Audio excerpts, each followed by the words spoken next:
sexo. Como é o sexo no mundo extrafísico? O plano extrafísico, a dimensão extrafísica, existe o sexo, mas sem as coordenações físicas ou biológicas nossas. Então, por exemplo, você pode ter um orgasmo do tipo desse holo-orgasmo, mas não há possibilidade nenhuma, por exemplo, da gestação humana. Não há reprodução. Não há reprodução, não há processo de uma ejaculação do jeito que está aí. Mas veja, isso eu estou falando no plano extrafísico. Há conjunção carnal. Há conjunção e às vezes há uma coisa, há uma interfusão consciencial. E às vezes de mais de uma consciência. Você faz pelo chakra essa... Através do processo da expansão da energia. Então, por exemplo, se tem uma consciência que está com poder de energia maior, ela movimenta aquilo e ela está tranquila, ela é sadia, e tem outras que são carentes, ela chega e faz o acoplamento alto de grupo. Ela recupera todo mundo, todos vão se sentir melhor. Agora, dizem que, por exemplo, um serenão, que é essas consciências mais evoluídas, ou consciências mais evoluídas, que nós chamamos que é o Homo sapiens sereníssimos, aquele que já tem uma serenidade que domina tudo isso, sem esforço, isso já faz parte como se fosse uma segunda natureza dele. Dizem que daí para frente, essas consciências mais livres, nós chamamos isso de CL, já estão mais evoluídas, num nível maior, a partir do mental soma, do corpo do discernimento, elas são capazes, por exemplo, elas não fazem isso porque seria o estupro evolutivo, mas elas são capazes de chegar numa galáxia e fazer todo mundo ter um orgasmo simultâneo, pela energia que ela domina. Agora, extrafisicamente, nós não vemos um processo de galáxia, mas eu já vi processo de uma verdadeira multidão. E outra coisa, às vezes tem consciência, quer dizer, tem consciência humana igual a gente projetada. Não é só extrafísico. Então, veja bem, existe, desde séculos, o processo do congresso subtilis, que é justamente o coito ou o intercurso sexual sutil, que era o nome antigo disso.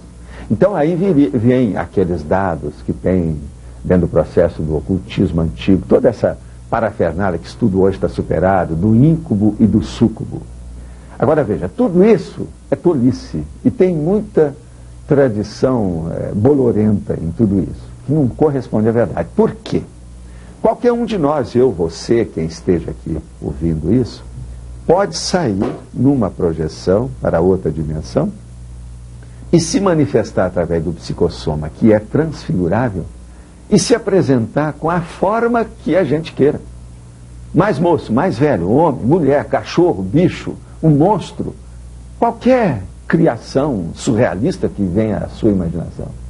Então veja, você pode ser homem, pode ser mulher, depende. Então, por exemplo, aquele assediador daquela mulher que está pensando, ou está sendo pensada pelo vizinho, aquele assediador pode aparecer com toda a fisionomia dela, plasticamente para ele. A loura de olhos verdes, pode aparecer objetivamente? Objetivamente para ele, extrafisicamente, mas, por exemplo, dentro da alcova dele, que não é blindada energeticamente.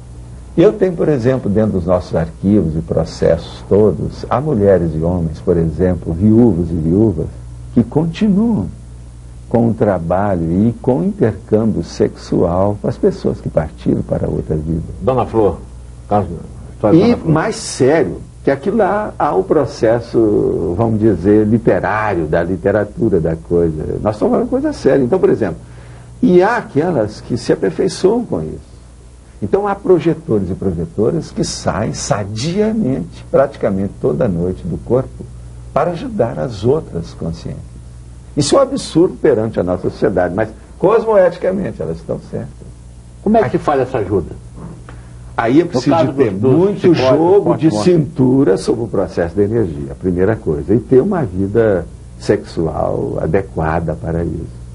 Se a pessoa é bem assistida, como nós chamamos, se ela tem um amparador e ela tem um clima interconsciencial rígido, sadio, ela consegue tudo isso.